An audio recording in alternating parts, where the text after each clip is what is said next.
Hello friends, welcome to the TechListen channel. So friends, today I will talk about Phanteks new PSU and PC case. So friend, Phanteks has several interesting products to show at the Computex 2023, including new NV9 and NV5 PC cases and a rather interesting Revolt power supply which will actually ship without any cables, allowing you to pick out their own according to the need from either Phanteks or CableMod. So friend, the new Phanteks Revolt power supply is rather interesting product as it is made in a collaboration with CableMod, and the new Revolt PSU actually exceeds ATX 3.0 specification and is actually made by Seasonic, so it should be a solid design.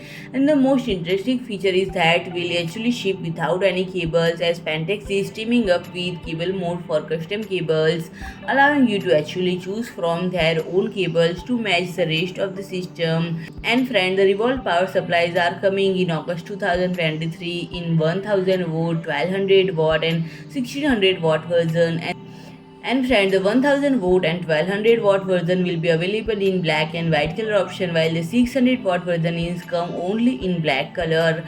And friend, the new NV9 PC case is bigger and better version of previously available Phanteks NV7, so it obviously shares some of its DNA and features like the near seamless glass panel which put motherboard as a centerpiece of the build, dedicated GPU cooling from the bottom, and a design that allow easy cable management and integrated DRGB accent lighting with dual channel controller. And in addition to these features, the new Phanteks NV9 also comes in updated cooling with support for up to 420mm radiator support and better E-ATX support and more. And it also comes with new accessories like new vertical GPU bracket.